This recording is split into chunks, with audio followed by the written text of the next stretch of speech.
5 दिवसाचं अधिवेशन आज संपलेलं आहे आणि हे अधिवेशन संपल्यावर असं लक्षात येतं की जनतेच्या ज्या अपेक्षा आहे या अधिवेशनातून कोणत्याही पूर्ण झालेल्या नाही। अनेक जनतेच्या हातात एक भोपळा दिल्यासारखं या सरकारने या अंतरिम बजेटच्या माध्यमातून आणि अधिवेशनाच्या माध्यमातून केलेलं आहे। महत्त्वाचं विधान परिषदेत एक सहकार विधेयक आलं होतं सहकार विभागाचं। तो सहकारी संस्थेवर अविश्वास आणण्याची मुदत जी 6 महिन्याची होती ही 2 वर्षाची करण्याचं एक विधेयक आलं होतं। हे विधेयक तसं मोनोपॉली वाढवणारं त्याचप्रमाणे भ्रष्टाचार वाढवणारं होतं। कसं आलं मलाही माहिती नाही, खालून कसं एकमताने वर आलं, परंतु विधान परिषदेचे सगळे सदस्य जागरूक होते आणि सगळ्यांनी मिळून हे विधेयक थांबवलं।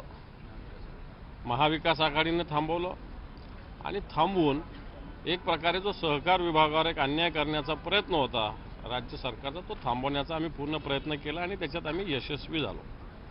हे सगळं होत असताना हे अधिवेशन प्रामुख्याने कायदा सुव्यवस्था, शेतकऱ्यांचे प्रश्न आणि भ्रष्टाचार या विषयावर सातत्याने आम्ही आवाज उठवला। परंतु सरकार हे गेंड्याच्या कातडीचं आहे।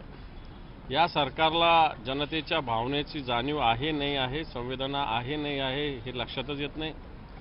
कारण ज्या पद्धतीनं राज्यात कायदा सुव्यवस्थेचा प्रश्न निर्माण झालेला आहे, विशेषतः सत्ताधारी पक्षाच्या आमदारांनी पोलीस स्टेशनमध्ये गोळीबार केला, एका शिवसेनेच्या माजी नगरसेवकाची हत्या झाली आणि राजरोजपणे कायदा हातात घेतला जातो। ड्रग्ज मोठ्या प्रमाणावर या महाराष्ट्रामध्ये पुण्यामध्ये तर 4000 कोटी रुपयाचं ड्रग्ज पकडलं गेलं आणि असे ड्रग्ज पेडलर या महाराष्ट्रात गावोगाव तालुक्याच्या ठिकाणी निर्माण झालेलं असताना सरकारचं कमालीचं दुर्लक्ष या विषयाकडे आहे। शेतकऱ्यांच्या विषयात या महाराष्ट्रात 6 जिल्हे असे आहे की या जिल्ह्यात विमा 1 रुपया सुद्धा मिळालेला नाही। पंतप्रधान पीक विमा योजनेचं दांडोरं पिटवलं जातं। राज्याचा, केंद्राचा आणि आपल्या राज्यांनी 1 रुपयात पीक विमा दिलेला आहे, परंतु या राज्यातल्या 6 जिल्ह्यामध्ये 1 रुपया सुद्धा विमा मिळाला नाही। कारण या ठिकाणी विमा कंपन्यांनी अपील केलं होतं, केंद्रापर्यंत हे अपील गेलं आणि केंद्राने हे अपील मांडलेलं आहे। राज्य सरकारला आम्ही या संदर्भात आवाहन केलेलं आहे की या 6 जिल्ह्यातल्या शेतकऱ्यावर अन्याय होता कामा नये। कापसाच्या हमीभावाविषयी कापसाचा हमीभाव सरकारने जाहीर केलेला असतानाही कमी किमतीत कापूस व्यापारी खरेदी करतात, याही विषयाकडे आम्ही लक्ष वेधलेलं आहे। कारण अधिवेशनाच्या माध्यमातून अजून गारपीट असेल, अतिवृष्टी असेल, सरकारने घोषणा केली, मंजूर सुद्धा केलं, परंतु शेतकऱ्याच्या खात्यात पैसे अजून आलेले नाही। आपण या सगळ्या विषय घेऊन आम्ही सरकारसमोर मांडण्याचा प्रयत्न केला। पेपर फुटीचा विषय सातत्याने आम्ही मांडला। ज्या परीक्षा होतात त्याच्यात पेपर फुटले जातात।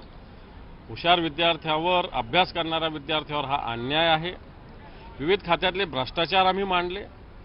या सरकारने फक्त या कानाने ऐकलेले आहेत, त्या कानाने सोडलेले आहेत। याचाच अर्थ आहे सरकार भ्रष्टाचाराला प्रोत्साहन देतं, कायदा सुव्यवस्थेचं गुंडाराज निर्माण करण्यासाठी हे सरकार काम करतं, शेतकऱ्याच्या हिताच्या विरोधात हे सरकार काम करतं। अशा प्रकारची स्थिती या अधिवेशनातून समोर आलेली आहे। सर, अधिवेशन झालं, शेतकऱ्यांच्या प्रश्नावर लढलं, उद्या रोजगार मेळावा आहे। RTI मधून बाहेर आले की 5 कोटींपेक्षा जास्त खर्च बारामतीच्या रोजगार मेळाव्यावरती होतो, काय हाती लागू शकतं काय मेळावा? हे सरकार जे कार्यक्रम करतं, शासन आपल्या दारी रोजगार मेळावे हे इव्हेंट मॅनेजमेंटचा प्रकार आहे। याच्यातून साधलं काही जात नाही, आकडेवारी मोठी दाखवली केली जाते। राशन कार्ड दिलं तरी त्याचं शासन आपल्या दारीमध्ये नोंद करतात ते, आणि मला असं वाटतं या कामाला मुख्यमंत्र्यांना आणि उपमुख्यमंत्र्यांना जावं लागतं। जाहिरातीवर प्रचंड प्रमाणात खर्च केले जातात। या इंटरिम बजेटमध्ये सुद्धा 367 कोटी मागच्या वर्षी होते, यावर्षी 667 कोटी रुपये ठेवलेले आहे।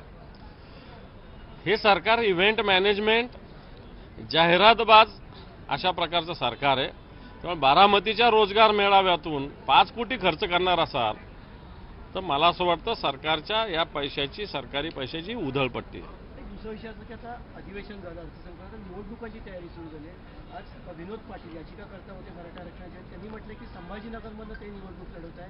वंचित मनोज जरांगे पाटलांना जालन्यामधून निवडणूक लढवायला सांगते, समाज उभा राहील का यांच्या मागे? मला हे आपल्याकडून मी ऐकतोय।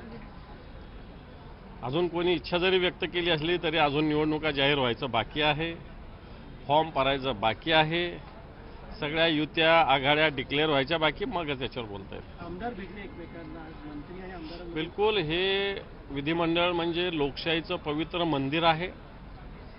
आज गँग वॉर आपण बाहेर बघितलं होतं, इथं एकाच गँगमध्ये वॉर झालेला आपण बघतोय. एकाच गटातले एकाच गँगमधले लोक एकमेकांशी मंत्री आणि आमदार इथं भेटतात. मला वाटतं एक महाराष्ट्राच्या असभ्य संस्कृतीचं प्रदर्शन या महाराष्ट्रात या मंडळीने केलेलं आहे. हा महाराष्ट्रातील सर्व लोकशाहीवादी जनतेचा अपमान आहे. खरं तर तुम्हाला जे काय बोलायचं असतं एकांतामध्ये तुम्ही 2 जण भिडू शकले असतात, बोलू शकले असतात, परंतु सगळ्यांसमोर या गोष्टी होणं आणि तेही विधिमंडळाच्या आवारात, मला वाटतं हा आपल्या लोकशाहीचा अपमान आहे.